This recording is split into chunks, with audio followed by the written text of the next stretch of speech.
I'm going to do a bit of review on my 1950s, early 50s kg7H that I picked up, and this thing's actually incredible. So back in the early 50s, 40s, everybody's getting into racing engines, and Mercury was heavily involved with this type of endeavor.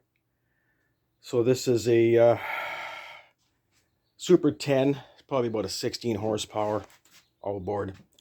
As you notice, there's one definite thing: it's got no tiller handle on it. So you're running at what you call a dead man throttle, which is so basically, if you want to run the motor, you advance the spark to full. Then there's a cable that would go here and just operate your butterfly on your carburetor. That's how that would work. So basically, you would just put it on start, of course, start it. Then when you want to get going, you have to turn around, advance the throttle, then just move. Oh, that's a bit itchy. Anyways, advance your throttle back and forth to make it go.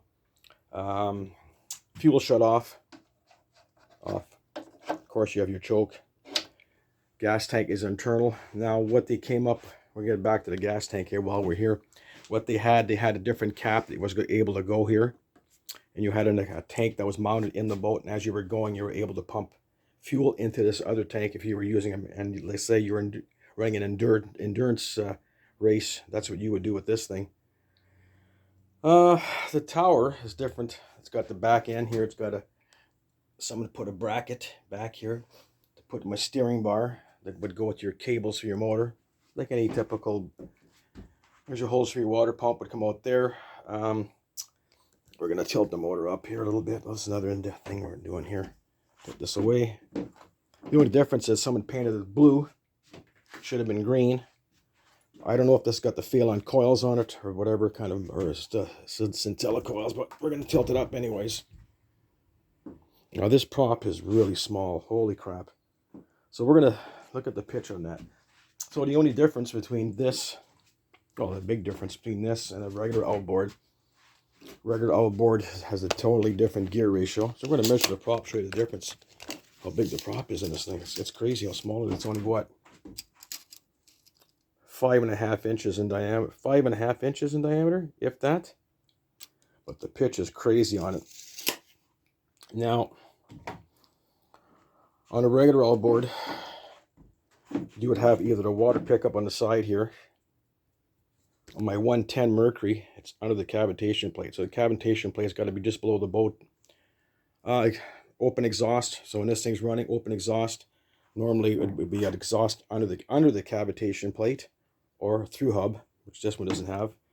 That's your intake, which is like right below we look at the center line of the prop, it'd be just below the center line. So you'd be able to run this thing up to here, no problem. And like I say, I think this one's 1-to-1. So if the motor's turning 6,000, your prop is turning 6,000. If it's turning 3,000, it's turning 3,000. Direct drive, when you pull the cord, this thing starts going. It's the way she goes. Very stealthy bottom end on it, as you notice. This has been cut out. Excess. Anything, when you're running anything in the water, drag is your main enemy. You'd have the best boat in the world, or hydroplane, wherever you're running, but this is where the magic actually happens, right here. So yeah, it's got a really small prop on it. And I mean, it's sharp. Sharp as hell. But that's the motor there. On these motors, you were running Lubriplate 105. That's what I was getting. It's like a really lithium grease. You can still get it. I get it at, where was it? Maslach has it in town here. It's called Lubriplate 105. It's a really thin grease. On my Mark 7, that's what I was running on it. And that's period correct grease, because these seals weren't really as good as the refined as the newer motors back down there. To take the bottom end off, there's a bolt here. And you take the side cover off over here to get to the side cover. Your water pump is probably right back here. Anyways, yeah, that's a period correct 1950s Super Hurricane with the quickie bottom end. Another thing I got to show you guys, if when you're running this thing, put this back down here. So if you're running this thing, if you ever notice, transom height is only 14 inches. So take the old measuring tape out. Oh, cavitation plate. to the top of the sawhorse. 14 inches to the cavitation plate. That boat was, this boat originally ran with a Yamaha 30 on it, and I had to lift it.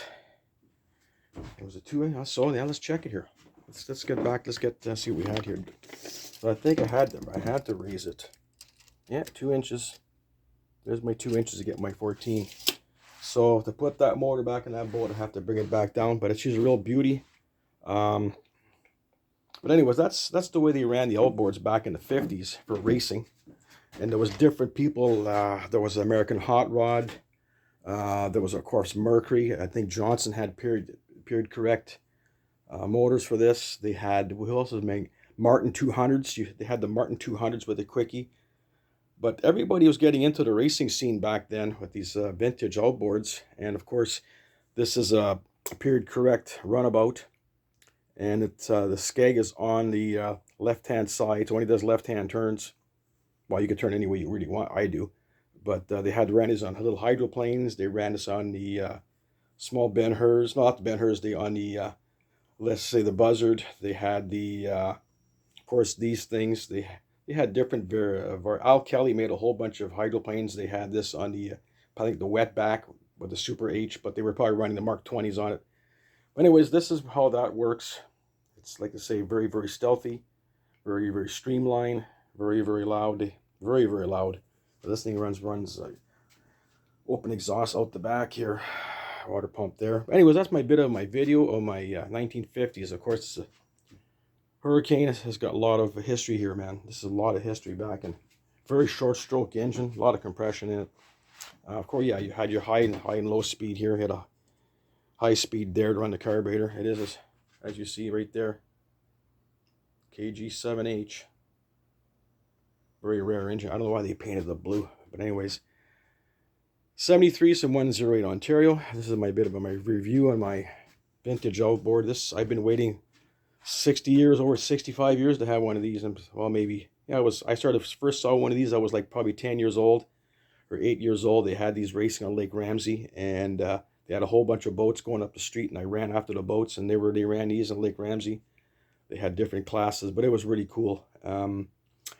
I did run one of these, a stock motor, on a bathtub race back then, back in the late middle 70s, and it went like hell, but nothing like this.